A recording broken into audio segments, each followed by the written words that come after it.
Hey everybody, this is Maxine Taylor with another Trumpology report. And today we're going to talk about Rex Tillerson, who has been nominated by Trump as Secretary of State. And yesterday there were hearings on this, and Senator Marco Rubio has, although he hasn't said if he's going to vote for Tillerson or not, has expressed great objection to his being Secretary of State. So I thought it might be interesting to look at their charts as well as a couple of others that might be interesting for us. Now, first of all, I do not have a birth time for Marco Rubio or Rex Tillerson. So I have to go with the simply the solar charts. However, those solar charts are fascinating. Let me show you what I'm talking about here. Okay, first of all, I didn't put the entire chart up. I only put up the planets that one person triggered in the other. And yes, I know that a complete chart comparison involves more than just house placements and conjunctions, but conjunctions tell the tale, and the house placement is vitally important, and I like to bottom line it. So here is the bottom line. Let's first look at Marco Rubio's chart is on the innermost wheel, and Rex Tillerson's planets are on the outermost wheel. Let's start at the top with the career. Okay. Tillerson's north node sits on the solar midheaven of Marco Rubio, enhancing his public image and helping him move upward in the eyes of the world. Also, we do not, because we don't have a birth time for Tillerson, we don't know where his moon is. It's either in Rubio's solar 9th house or 10th house. In either event, in the 9th house, it opens the higher mind of Marco Rubio. It expands him into the territory of foreign countries, in this case. Okay. If it's in the 10th house, it changes his public image. Now, Tillerson's Venus, which is love and beauty and money, enhances Marco's career and public image, which is very, very helpful. Look at this 11th house. Tillerson's sun, which is the giver of life, sits in Rubio's 11th house of friends groups. What groups are we talking about? Congress, perhaps, or social friends. This is the humanitarian area. So he lights it up. Tillerson's Mercury, his conscious mind, gives Rubio lots of good ideas, and his Jupiter, Tillerson's Jupiter, expands his reach to all groups. And I'm looking at Congress, I'm looking at the Senate, I'm looking more in a governmental position. Now let's look down here at the bottom of the chart.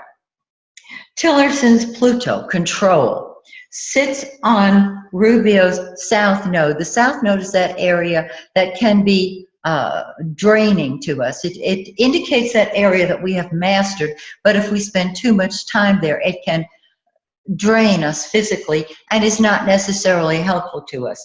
This is the 3rd house of communication.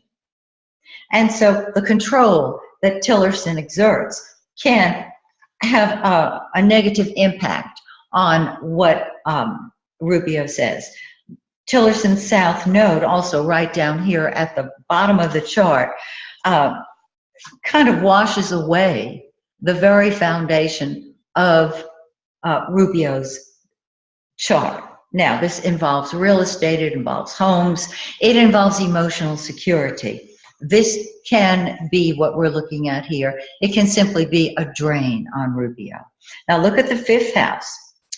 Tillerson's Saturn, which is responsibility and structure, sits on Rubio's Uranus. And there's Rubio being explosive and being innovative and inventive and maybe even rebellious, and Tillerson squelches that. It holds him to task. Also, Tillerson's Neptune, idealism, wishful thinking, the dream, fires up Rubio's fifth house of fun and games and children and creativity and enjoyment. Tillerson's Mars, action, energy, wherever Mars is, that's what comes first to us. He fires up Rubio's sixth house of work, health, and service. So we've got a mixed bag here. Let's look and see what Marco Rubio triggers in Rex Tillerson's chart. Very, very interesting. He does not trigger anything in the career or the midheaven. Remember, these are solar charts, but they do go hand in hand with the natal chart. Okay, let's go over here to the 11th house. Rubio's Mars fires up Tillerson's 11th house of group activities. Again, we're talking whether friends or political groups and organizations. His North Node, Marco's North Node, enhances this for Tillerson. Look at the second house. Rubio's Venus, which is love and money and beauty, helps expand Tillerson's finances. Mercury, it gives Tillerson great financial ideas, and Saturn holds him to reality when it comes to money and values. Rubio's Sun, the center of our life, the center of our solar system, sits in Tillerson's third house, giving him all kinds of wonderful communicative ideas, helps his travel, and so his mind is fired up and his answers will be filled with light, interestingly. We don't know what time he was born, so Marco Rubio's moon is either in his fourth or his fifth house. If it's his fourth, it's the area of emotional fulfillment and security, real estate, family, brings about a change there, as it could if it's in his fifth house of children, of creativity, of fun. But his south node, Marco Rubio's south node, will drain the power that Tillerson has. Now, we don't know what house Pluto is in Tillerson's actual natal chart, but this is the fifth house of, fun, games, children, sports, any type of public hearings. This is the fifth house. And so in a public hearing, there is a drain on Tillerson's power and control by Marco Rubio. Looking at the seventh house, Rubio's Neptune dissolves the authority that Tillerson will have in one-on-one relationships or inspires it. But look up here at the ninth house. This deals with foreign countries, with long-distance communication, with people of other countries. And Marco Rubio's Jupiter and Neptune both sit on Tillerson's ninth cusp in his solar chart. Jupiter expands it. Neptune either dissolves it or inspires it. So isn't this interesting? I'm just giving you these interpretations and letting you determine how you want to use them. But I've got more to share with you today. Let me just get these charts out of the way. Okay. We just did Rubio and Tillerson. Now, I thought it might be interesting to look at Tillerson and Putin, because there is a very strong connection between the two of them. Putin gave Tillerson a friendship award, which I would imagine is a very important award issued by the president of Russia, the leader of Russia. So they're friends. They do business together. They make money for each other. There is a very tight relationship there. So, okay, let's take a look at what's going on here. First of all, let's look at what Putin triggers in Tillerson's chart. Very simply, I've only put the planets in that Putin actually triggers. Look at the second house, Jupiter. Expansion is in Tillerson's second house. Again, this is the solar chart. Second house of money. It brings money to him. Putin's moon and vertex bring about changes in Tillerson's thinking. Putin's Uranus, the explosion, the rebel, triggers Tillerson's North Node. The North Node is that area of life where we have our greatest fulfillment and success. It's in the 4th solar house of real estate, and so there can be lots of unexpected real estate holdings for him, or changes in his own real estate picture. Now look over here at this 5th house. Putin's South Node, the area of loss or drain, sits on Tillerson's Pluto, and so Tillerson loses some of his power, some of his control in all speculative areas, because this is the 5th house, fun and games, speculation, gambling, etc., in his relationships with Putin. Putin's midheaven, that is the public image, your authority in the world, sits on Rex Tillerson's Pluto. So, in other words, Putin is the boss there, but we'll do the flip side of that in a second. And because they're born the same year, their Plutos are conjunct. So it's a power control issue. Also, Putin's Pluto sits on Tillerson's South Node, draining him in the area of work, his job, possibly even his health. We never know. Okay, 7th house. This deals with the public. This is the one-on-one relationship. Putin's sun lights this up for Tillerson, helping. His sun sits on both Tillerson's Saturn, which is reality and authority and one-on-one relationships, and Neptune. With Neptune in the 7th house, you can be all things to all people, and so you can play more roles with other people. They see you the way they want to, and so that's what Putin lights up in Tillerson.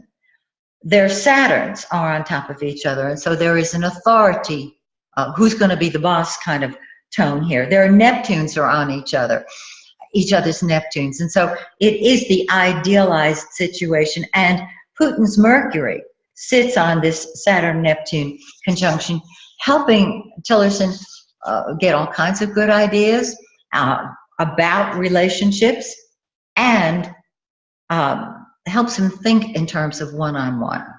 Now, Putin's ascendant and Venus are both in Tillerson's 8th house. 8th house deals with other people's money. It deals with secrets.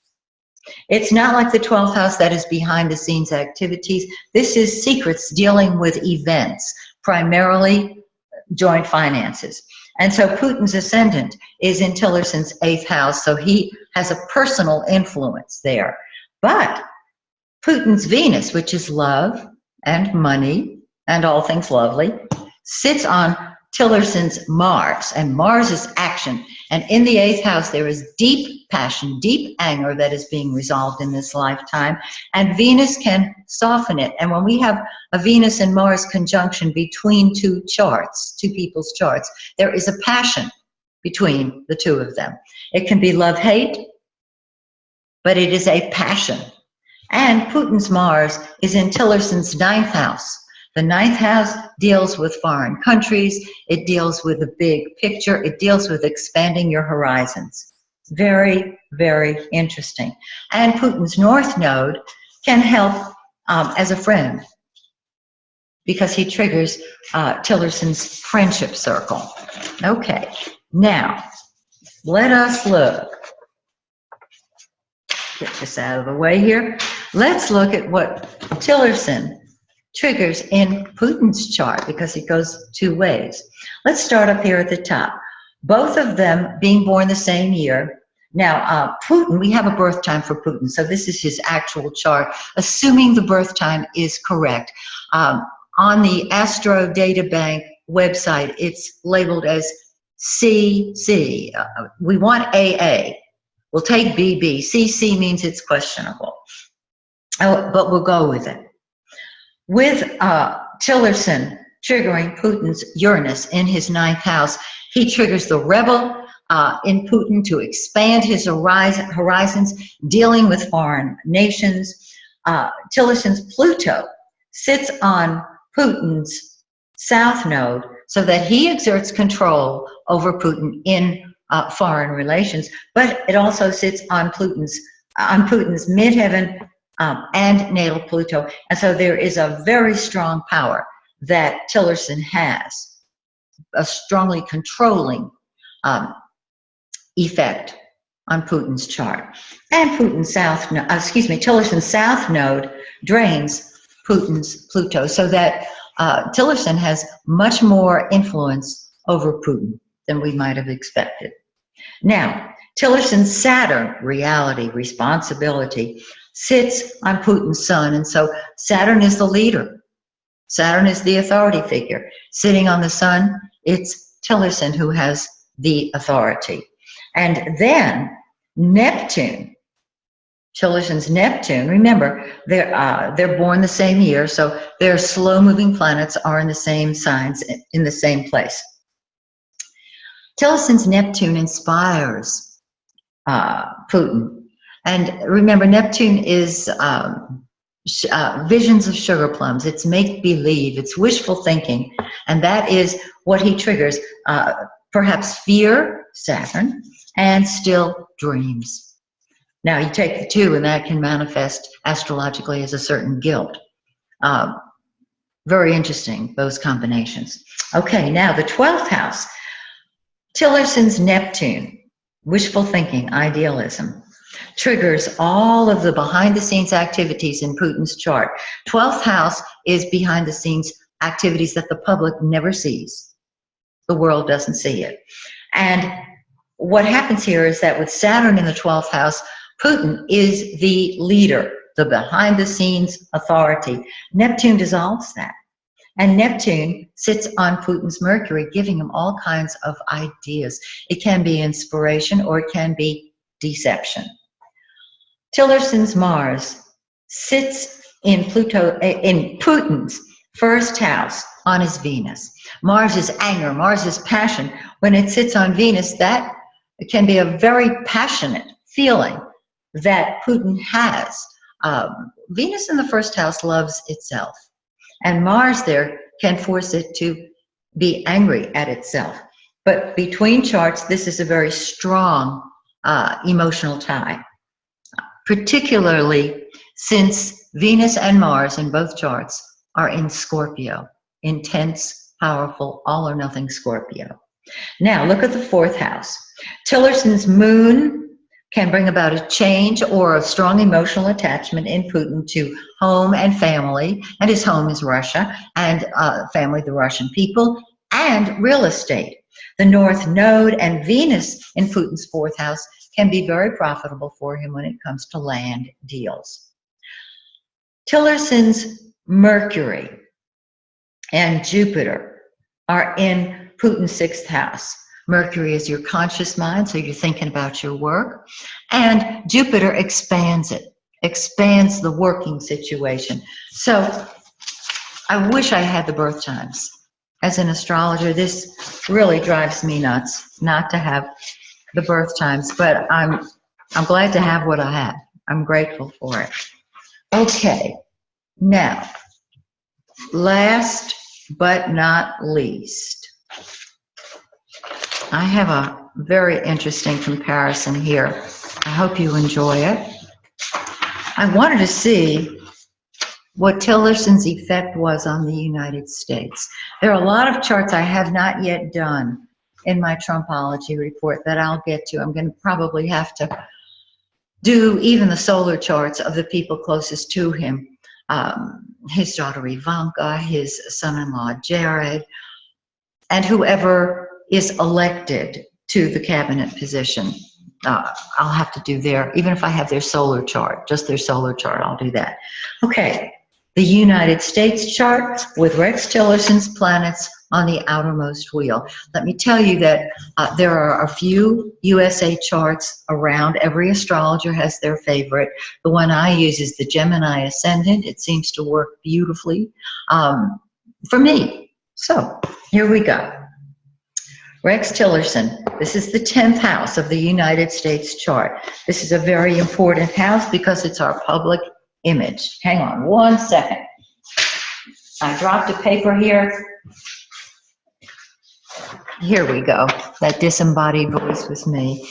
Okay, the 10th house in the United States chart deals with the president, the party in power, the public image of the country, and the leaders. And so Tillerson's moon up there changes that, changes the way the world sees us. But his Venus enhances it. Interesting, don't you think? Okay, his Sun, Mercury, and Jupiter are in the 11th house of the U.S. chart. The 11th house traditionally deals with friends and group activities, but in a mundane chart, such as that of a country, it deals with Congress, congressmen, legislation, the Treasury. And so here we go. His Sun sheds a light on all kinds of congressional hearings, Congress in general, any legislation coming in, very strong influence. His Mercury opens up Congress's thinking, and his Jupiter expands it. He will be a friend to a Congress. Look at the second house. This is the house of money. And in a mundane chart, it's the earnings of the people, it's our finances, it's the stock exchange, banks, and even debts. Well, Uranus, the planet of the unexpected, the rebellious, the innovative, sits on the United States Sun, Jupiter, and Venus. The Sun, Jupiter, and Venus in our second house brings money. Uranus blows it up, transforms it. It's not necessarily good or bad. It's just revolutionary. Tillerson's Pluto and South Node are in the 4th house of the United States chart. Pluto is power. The South Node is that area that can be a weak area. It can drain us. The 4th house in a country's chart deals with a party out of power, so this would be the Democrats right now. Domestic affairs, real estate, land, weather, climate change, farmers, and interestingly enough, minors and senior citizens. Okay, with Pluto there, he has an enormous control, but it may manifest as a loss for those areas. 5th house in a chart is fun and games, it's sex, it's children, it's everything you enjoy. In the United States chart, a mundane chart, it does deal with children, deals with gambling, theaters, public schools. It does deal with public hearings, stadiums, and teachers. That's a lot to look at. Okay, Tillerson Saturn, responsibility, authority, sits on the United States Saturn there, which means we take our fun very seriously. We take our gambling, our sports very seriously, our children very seriously. And so he can exert a great deal of power and authority over that area. But Neptune either is the dream or it washes away. And so his Neptune there erodes some of our seriousness, perhaps, some of our authority. This is not necessarily a negative thing. It simply is that there is a washing away on some level, and perhaps the implementation of a dream as the old washes away and the new comes in. The 6th house. In a person's chart, this deals with work, health, and service. In a country's chart, a mundane chart, it deals with the health of the nation, our jobs, the military, civil servants, pets, police and fire department, actually all animals. And so with Tillerson's Mars in the United States 6th house, Mars can start a fight. Mars comes first to us. Mars has to take a stand for what it believes. It loses itself wherever it is. And so what Tillerson does to the United States chart is he triggers, I won't say fighting, but passion in the military, in our health care, with our civil servants. And there can be fights in those areas under his influence. So I think that's a bunch to chew on. Join me again next time when the next Trump situation comes to light. Until then, may the stars shine brightly on you and yours and the United States of America.